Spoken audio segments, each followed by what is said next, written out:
On est en présence d'un mouvement totalitaire, comme on en a connu au XXe siècle. Un mouvement totalitaire qui est en train de déstabiliser une très grande partie du monde, le Pakistan, l'Afghanistan, la Syrie, l'Irak, le Yémen. L'Égypte n'a échappé à ce fondamentalisme qu'en remettant au pouvoir une forme de dictateur que le gouvernement actuel français considère comme formidable. Il n'avait pas de mots assez durs pour son prédécesseur. La seule différence entre les deux, c'était que l'un était général et le nouveau est maréchal.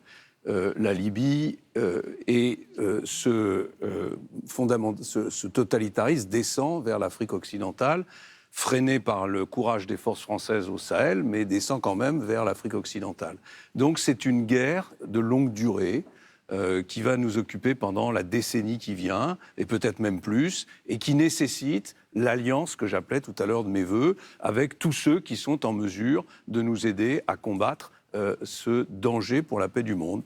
C'est les Russes, c'est les Iraniens, c'est l'ensemble des pays de la région, en mettant devant leurs responsabilités, en particulier les Saoudiens, qui sont, en tout cas qui abritent sur leur territoire, beaucoup des penseurs de ce fondamentalisme.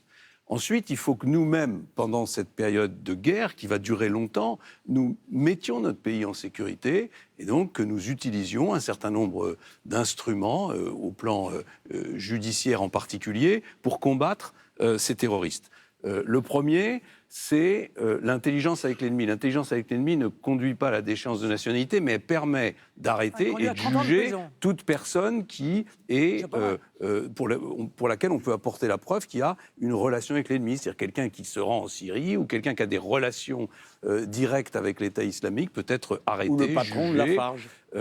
Ensuite, vous avez ceux qui tournent leurs armes contre la France. C'est une disposition, Monsieur Mélenchon, ça va vous faire plaisir, c'est une disposition du Front populaire. Ceux qui tournent leurs armes contre la France se voient retirer la nationalité française. Très bien. Donc un Français qui aujourd'hui se rend en Syrie pour mener le combat contre nous devrait se voir retirer la nationalité française sans qu'il y ait besoin de modifier quelque législation que ce soit.